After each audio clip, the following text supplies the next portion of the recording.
Bumbu dan rempah dari Indonesia memiliki hikayat yang panjang, selain sebagai pelengkap masakan di dapur. Namun, sejak abad sebelum Masehi, rempah Indonesia sudah melanglang buana hingga menciptakan sejarah baru bernama jalur rempah.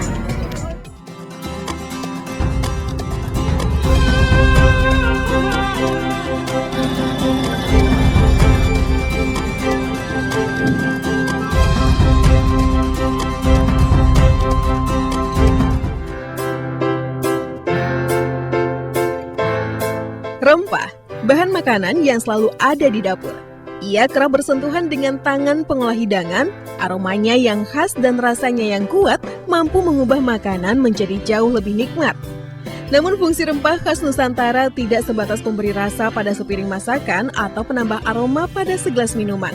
Sejak awal abad Masehi, bangsa-bangsa lain sudah mengolah rempah Nusantara menjadi lebih variatif, tidak sekedar penyedap rasa makanan di atas meja makan.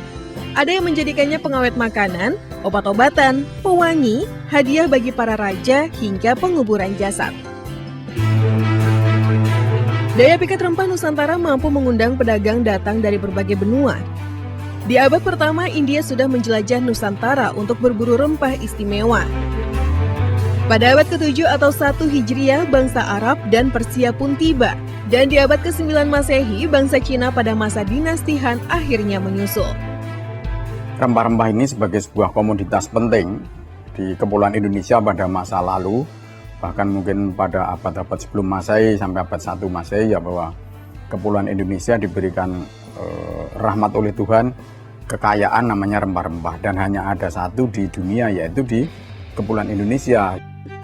Lewat jalur perdagangan rempah yang dibuat 3 bangsa itulah, akhirnya sejak abad pertama terbangun hubungan dagang dan jalur rempah Nusantara.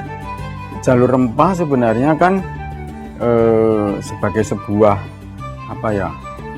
jalur perdagangan pada masa lalu tentu mempunyai banyak aspek, ya. Satu di antaranya misalnya bahwa jalur rempah menunjukkan bahwa orang di Kepulauan Indonesia adalah seorang pelaut-pelaut yang ulung. Dari berbagai kepulauan ini bisa sambung menyambung gitu, bahkan sampai rempah-rempah itu kan tidak hanya sampai di Aceh, kemudian naik ke India, kemudian sampai di Timur Tengah, bahkan di Eropa gitu. Adalah cengkeh dan pala dari Kepulauan Banda Maluku yang sejak awal abad Masehi sudah menjadi primadona rempah di Nusantara. Tak heran sejak abad pertama hingga abad 9 Masehi, pedagang dari India, Arab, dan Timur Tengah terus hilir mudik ke Pulau Maluku demi berburu rempah nan berharga. Selain ke Maluku, pedagang India, Arab, dan Cina juga berlayar ke Pulau Sumatera. Mereka singgah di Tanah Baru, Tapanuli Tengah karena terpikat wangi kapur yang termasyur. Kontak rempah-rempah dengan dunia internasional sudah sangat lama.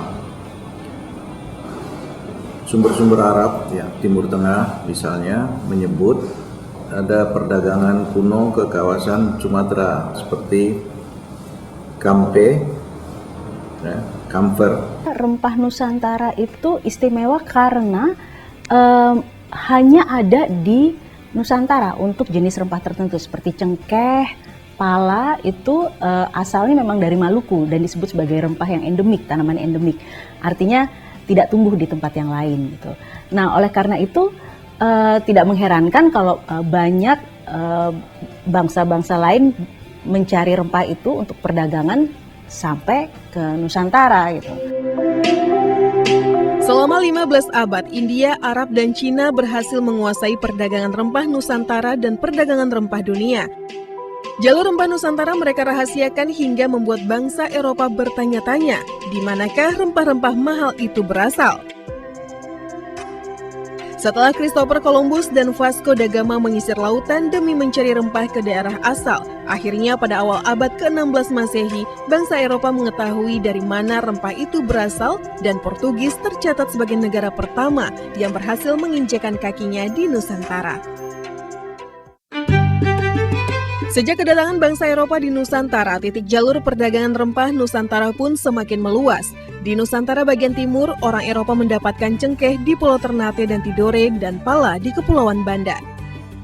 Bagian barat Nusantara, tepatnya di Pulau Belitung, pedagang Eropa menemukan lada. Dari Pulau Sumatera, pedagang Eropa memboyong rempah kayu harum seperti kayu manis, kemenyan, dan kapur. Sementara di Pulau Jawa, tepatnya di Bantam atau Banten, pada 1596, akhirnya orang Belanda yang dipimpin Cornelis de Houtman menemukan surga rempah lainnya, salah satunya Kapulaga. Lewat pencarian rempah Nusantara yang dijelajahi bangsa Eropa itulah, jalur perdagangan rempah dunia pun semakin terbuka. Jalur rempah Nusantara pun semakin terbentang, dimulai dari Kepulauan Maluku, Lautan India, Laut Merah, Gurun Sinai, Laut Mediterania, hingga pantai selatan Eropa. Namun akibat perburuan rempah itu juga, ambisi bangsa Eropa untuk menguasai Nusantara semakin besar. Setelah menguasai jalur rempah, orang Eropa akhirnya menguasai jalur pelayaran, perdagangan, hingga penguasaan kepulauan. Rempah Nusantara menjadi komoditas yang mampu mempengaruhi kondisi politik, ekonomi, bahkan sosial budaya dalam skala global.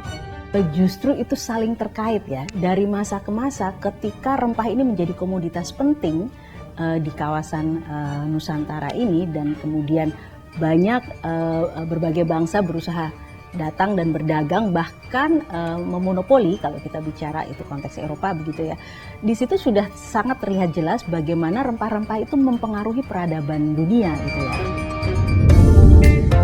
Perjalanan rempah Nusantara yang telah berlangsung ribuan tahun lalu sebelum Masehi tidak hanya mengubah cita rasa masakan di atas meja makan, namun juga menciptakan perdagangan dunia hingga mempengaruhi peradaban dunia. Walaupun hanya sejumput, rempah tidak hanya mampu mengubah rasa makanan menjadi jauh lebih nikmat, tapi juga menciptakan jalur rempah Nusantara hingga mengubah wajah dunia.